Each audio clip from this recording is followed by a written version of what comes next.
How young is too young to introduce a child to the concept of being transgender? It's a question one Rockland charter school tried to handle after a kindergartner revealed herself as transgender. Thanks for being with us at 6:30. I'm Ty Steele. And I'm Nikki Lorenzo. While some parents applauded the school's efforts, others think it wasn't handled properly. Fox 40's Joe Khalil explains. It was the second to last day of kindergarten at Rockland Academy Gateway when the day took an unexpected turn. Kids were about to get a lesson many of their parents weren't ready for. What did you learn today? I said, well, we learned about a girl in a boy's body.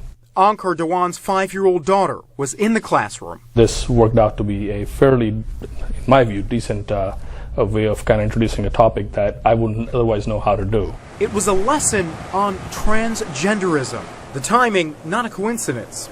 A 5-year-old, biologically a boy, had just been reintroduced by her teacher to the kindergarten class as a transgender girl. And it was these two books that were read inside of that kindergarten classroom. Both illustrate what it means to be transgender. And as you can clearly tell from the front covers, both were written specifically for young children. Chris Hurley's young son was also in the class. Said all I heard was my son just mentioned his friend who was a boy is now a girl. But while these parents understand why their kids were exposed to the transgender lesson, others took issue. They're concerned that they weren't notified that this was coming.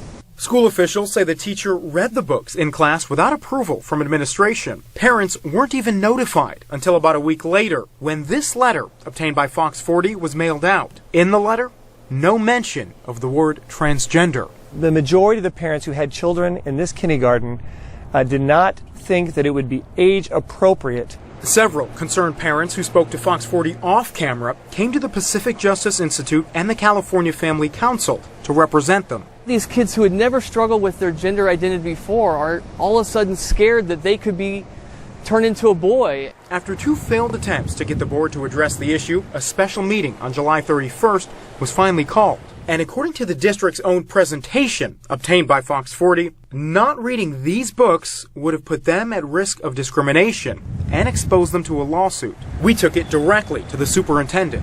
Why weren't parents at least notified before the books were read in class? So again, it did not fall under the opt-out provisions. Superintendent Robin Stout says this wasn't sex ed material, so the school didn't have to notify parents or give them a chance to opt their kids out. Do you think their concerns are fair? I understand their concerns. All the backlash this summer did force the district to change their procedures. Now, outside books have to be approved. If a book is not part of our curriculum, such as this book, that they would consult with administration. But at the heart of the issue are kindergartners too young to tackle transgenderism. Most people have a sense of their gender identity at the age of 3 or 4. Joe Michael, a trans male himself, works with Equality California. He says the earlier the education, the better.